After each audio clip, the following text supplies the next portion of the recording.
Hello guys, ఎలా ఉన్నారు అందరూ? నేనైతే చాలా బాగున్నాను. ఈరోజు నేను మామిడికాయ చట్నీ ఎలా చేయాలనేది నేను ట్రై చేసి చూపిస్తున్నాను. చూడండి, మీకు నచ్చుతుందని అనుకుంటున్నాను.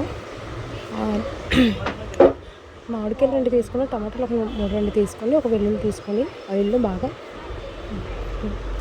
బాగా రోస్ట్గా ఫ్రైలాగా చేసేలాగా పెట్టాలి. మిడిల్లో కట్ చేసుకొని పెట్టండి. ఇలా వెల్లుల్లి ఒక 2 వేసుకుంటే సరిపోతుంది.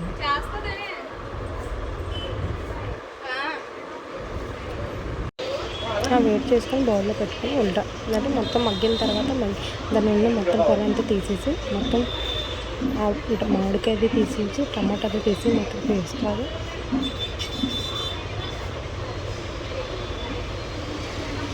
వేడిగా ఉంది కదండి, తీయడానికి కొంచెం ఇబ్బందిగా అనిపించింది. కూల్ అయిన తర్వాత మిక్సీలో వేసుకొని ఫ్రై చేసుకుంటే సరిపోతుంది. అంతే, చాలా ఈజీగా అయిపోతుంది, ఫాస్ట్గా అయిపోతుంది. చట్నీ మార్నింగ్ కూడా మనకి తొందరగా వేసి ఉంటుంది. చట్నీతో బాగా టేస్టీగా అనిపిస్తుంది. పచ్చి అన్నీ వేసాము, పచ్చిమిర్చి వేసాము, నెక్స్ట్ ఇంకోటి ఉల్లిపాయలు వేసాము, కొత్తిమీర, పుదీనా, సాల్ట్, ధనియాల పౌడర్, కారం పొడి, మసాలా మొత్తం వేసి మిక్స్ చేస్తాము. మొత్తం పేస్ట్ చేస్తాము.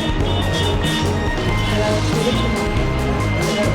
సేమ్ హోటల్లో తీసుకున్న పచ్చడిని సేమ్ టమాటా పచ్చడి ఎలా ఉంటుందో సేమ్ మామిడికాయ పచ్చడి నాకైతే బాగుంటుంది అనిపించింది. మీరు కూడా ఒకసారి ట్రై చేయండి, మీకు బాగుంటుంది అనుకుంటున్నాను. Thank you guys. ఈ వీడియో చూసిన అందరికీ లైక్ చేయండి, షేర్ చేయండి, సబ్స్క్రైబ్ చేయండి.